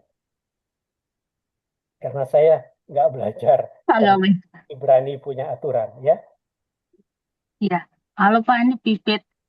Eh, tadi aku nanya Taurat tuh, maaf ya, aku memang nggak tahu Taurat itu ada di mana sekarang, dan maksudnya di Gereja Katolik ada tertulis nggak di Alkitab itu, nggak ada ya? Gimana? Eh, kalau kan Taurat itu bagian dari kayak kehidupan bangsa Yahudi yang lama kan Pak sebenarnya. Ya, Nah itu kalau sekarang tuh di Katolik ada nggak? Maksudnya tertulis di mana gitu? gini. Ah, ah. Bangsa Yahudi itu mereka sebelum waktu mereka ada di Mesir, waktu mereka masih zaman Bapak Abraham, Bapak Yakub, ya, ketika mereka di Mesir, mereka sudah ada hukum Mm-mm. yang terjadi di antara manusia, ya. Lalu apa? Tapi dalam hukum itu tentu ada hukum yang kejam. Nah, hukum-hukum tersebut itu mereka bawa ketika mereka keluar dari Mesir. Ketika mereka sampai di Sinai, Gunung Sinai, mereka dapat 10 hukum yang kita sebut perjanjian, ya, 10 perjanjian. Perjanjian mereka dengan Allah. Nah, dalam bentuk 2 log batu. Nah, ketika Bapak Musa turun dari Gunung Sinai, mereka sedang menyembah berhala. Batu tersebut dilempar dan hancur. Bapak Musa disuruh untuk menulis kembali ke-10 perintah Allah tersebut atau ke-10 perjanjian Sinai. Lalu ketika Bapak Musa turun, ya, dia mengadakan apa? Perjanjian antara bangsa Yahudi dengan Allah, di mana bangsa Yahudi akan menjadi umatnya atau rakyatnya, Allah akan menjadi Allahnya. Nah, sesudah itu Bapak Musa menambahkan lagi, ya, hukum-hukum yang sudah ada sebelumnya.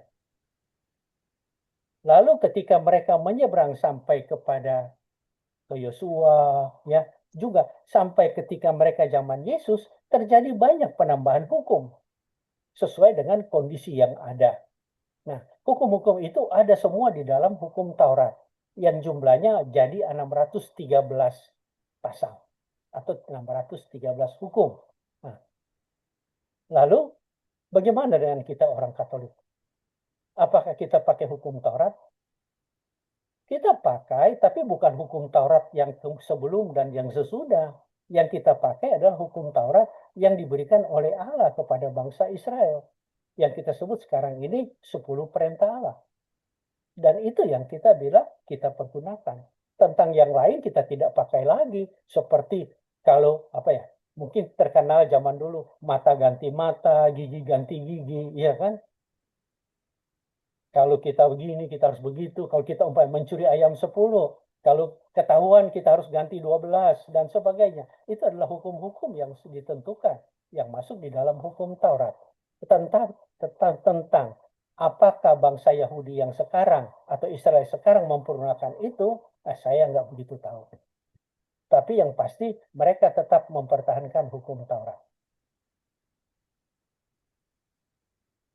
Iya, makasih Oke. Pak. Taurat yang ada 5 Udah itu cukup ya, jelas ya. yang ada 5, ya. Iya, makasih Pak. Berarti kalau bangsa Yahudi itu agamanya agama Yahudi gitu Pak, atau apa agamanya? Gimana? Agak jelas Ibu. Oh ya, bentar ya, nggak jelas ya. Apa mikrofon Jadi benar. pertanyaannya katanya Pak Ah, Bobi, apakah orang Yahudi itu agamanya agama Yahudi atau apa tadi Bu Pipit? Orang Yahudi dulu Ya, tentu agamanya dia agama kepada Tuhan, ya, dan hukumnya adalah hukum Taurat. agama bangsa Yahudi itu disebutnya apa Pak? Ya, Disebut agama. kan agama kalau bangsa Yahudi itu disebutnya apa Pak Bobi? Oh, nah, kalau itu saya nggak tahu. Cuma yang saya tahu mereka dibilang mereka itu punya hukum Taurat. Agama mereka beda kayak kita sekarang, ya. Nah, Mungkin sekarang mereka dibilang Sionis ya. Mungkin, saya nggak begitu tahu ya. Tetapi nanti mulai ada nama bagi kita, yaitu sejak ada perjanjian atau perpecahan, yaitu ketika mulai ada reformasi. Zaman dulu pun hanya ditahu Kristen. Oh, ya. Oke. Nanti sejak ada reformasi baru mulai pecah, dinamakan reformasi, lalu sama ada Katolik. Nah, lalu reformasi banyak pecah, Katolik pun ada pecah. Jadi kita akan menemukan banyak. Ada Katolik Ortodoks, ada Katolik Koptik, juga ada beberapa Katolik. Ya, terima Oke, kasih banyak, Bapak. sudah cukup jelas ya, Bu Pipit. Ya, Ada satu pertanyaan dari Ibu Oktavia Teja Kastama dari Paroki Grogol. Pak Bobi, apakah Ayub itu tokoh fiksi atau bukan? Gini, kalau tadi lihat saya tulis ya situ ya, bahwa Ayub itu sebenarnya ketika zamannya Bapak Abraham, itu cerita tentang Ayub konon sudah mulai ada. Ya. Nah, sebenarnya kalau kita melihat cerita yang ada, tadi selalu saya tekankan, kita jangan melihat apa sejarahnya atau kisahnya.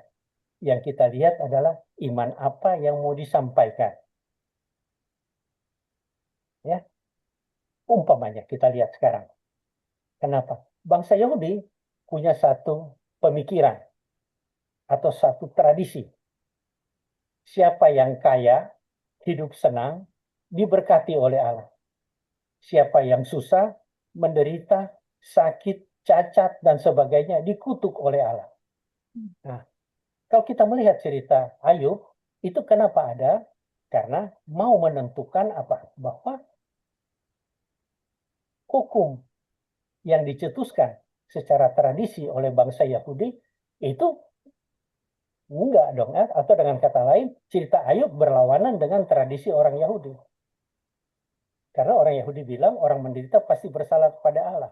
Nah, di dalam cerita Ayub, Ayub dicecar sama 3 temannya, dicecar sama istrinya, sama satu anak muda namanya Elifas. Ya kan? Nah, tetapi dia bilang apa? Tetap dia tidak bersalah. Meskipun dia bilang kepada orang tersebut dia tidak bersalah, tapi dalam doa dia mengutuk diri sendiri. Tapi dia tidak berani mengutuk Allah atau komplain Allah. Nah, ini adalah hal-hal yang dapat kita terima. Nah, setelah dia sadar, dia mohon ampun. Jadi betul apa? Pertobatan. Dan Allah mengembalikan segala dia punya. Kecuali keluarga. Istri tetap 1, anak tetap 7. Tetapi hartanya banyak. Tapi kalau kita melihat ceritanya, wow. Coba, kalau pernah membaca kitab Ayub, pertama diceritakan tentang ada musyawarah atau ada rapat. Yang bikin rapat siapa? Allah. Yang hadir siapa? Ada iblis. Nah, tetapi iblis itu berbeda seperti iblis yang kita pikir sekarang, yang kita sebut setan. Iblis yang ada dalam tulisan itu adalah pendakwah. Jadi orang yang menyatakan salah benar, seperti jaksa, kira-kira. Nah, di dalam rapat dia mengatakan bahwa Allah bangga mengatakan bahwa coba lihat Ayub itu setia kepada saya. Ya, baru sang pendakwa bilang apa? Iya, karena kamu memberkati semua. Baru sang pendakwa atau sang iblis bilang begini, coba kalau segala kemakmurannya diambil. Ya kan? Akhirnya apa yang terjadi? Anaknya mati semua, tinggal dia sama istrinya. Istrinya marah-marah. Sambil istri suruh, kutuklah Allah. Ya, tapi Allah, Ayub punya kata-kata bagus. Masa yang baik-baik saja saya terima dari Allah. Masa yang tidak baik saya harus komplain. Dan ini adalah apa ya? Kalau kita bilang pelajaran buat saya. Kalau saya lagi senang saya bersyukur. Kalau saya lagi susah, apakah saya tetap bersyukur? Nah, itu contoh-contoh yang baik. Nah, itu yang dapat kita ambil, bukan poin dari ceritanya atau poin apa benar cerita ini ada atau tidak. ya, karena banyak cerita yang diambil dari cerita-cerita kuno, ya, banyak cerita-cerita rakyat yang disampaikan secara turun-temurun. Ya, Ibu ya. Jadi jangan Oke. kaget. Jadi kalau lihat kitab cerita Ayub, ya kita jangan lihat cerita ini benar apa enggak. Ya, anggap aja benar karena udah ada dalam kitab suci, ya. Nah, tetapi bukan itu yang kita lihat. Tetapi yang kita lihat apa? Ada pengajaran apa di dalam kitab tersebut? Bagaimana Ayub berdoa, bagaimana Ayub bertobat, bagaimana Ayub melawan apa ya, bujukan, tuduhan dari teman-temannya, dan tetap berharap dan tetap yakin bahwa Allah itu baik dan sebagainya. Oke, baik. Terima kasih Ya, atas penjelasannya Pak Bobi ya. Ini sudah semoga jam berguna ya. 9:04. Mungkin untuk pertanyaan yang belum terjawab, nanti kita akan rekap dan kita akan jawab melalui panitia ya, setelah ditanyakan ke Pak Bobi. Baik, terima kasih Pak Bobi atas pengajarannya untuk hari ini, menambah sekali pengetahuan kita mengenai Perjanjian Lama untuk kita juga bisa mengetahui dan mengerti isi kitab suci selanjutnya ya. Sebagai penutup, saya mau undang Ibu Novida dari Satora untuk membawakan doa penutup. Silakan Ibu. Baik, mari kita berdoa dalam nama Bapa dan Putra dan Roh Kudus. Amin. Amin. Ya Allah Tritunggal, Bapa, Putra, dan Roh Kudus, puji syukur kami haturkan atas berkat dan penyertaan selama kami mengikuti pengajaran dalam kursus Kitab Suci dengan tema pengantar Perjanjian Lama yang telah disampaikan dengan baik oleh narasumber kami, Bapak Bobi Roho. Semoga pengajaran yang kami dengarkan malam ini berbuah baik dan membantu kami semakin memahami kitab suci, khususnya Perjanjian Lama. Perkenankan kami kembali berjumpa pada pertemuan selanjutnya dalam kondisi sehat penuh berkat. Ya Allah, kini kami akan berpisah. Dengan segala kerendahan hati kami mohon ampun atas dosa yang kami lakukan di hari ini. Mohon dampingi dan berkatilah istirahat kami. Perkenankan kami mensyukuri berkat hari baru dan berbagi berkat dengan sesama kami. Kemuliaan kepada Bapa dan Putra dan Roh Kudus, Seperti seperti pada pada permulaan, sekarang, permulaan, selalu, dan sekarang, sepanjang dan segala abad. selamanya. Amin. Amin. Dalam nama Bapa dan Dalam nama Putra Bapa, Putra, dan Roh Kudus. Amin. Amin. Terima Terima kasih kasih Ibu Pak Novida. Bobi Terima Robo. Terima kasih Terima kasih semuanya. Pak kasih Bobi. Pak Bobi. semuanya. Terima Terima kasih semuanya. ya. Selamat kasih malam. Bapak Ibu. Iya, Sampai Kak. bertemu di Rabu yang akan Terima datang kasih ya. Pak Bobi. Pak Bobi. Sama-sama semuanya. Terima Saya mau kasih dulu Sis ya. Natalia. Terima kasih Ya, Pak Bobi. Oke, Maka- Pak Andi. sama-sama. Terima kasih Terima kasih. Bu Semoga Flores. Bobi. Selamat ingat-ingat lagi malam. Pak Andi. Selamat ya. Selamat malam. malam Pak. Terima kasih Terima kasih semuanya. semuanya. Selamat malam semuanya. Terima kasih Pak Bobi. Selamat Sama-sama. malam. Selamat malam. Selamat malam. Malam, Pak Michael. Terima kasih Pak Bobi. Ya. Selamat malam. Saya izin tutupi semua ya.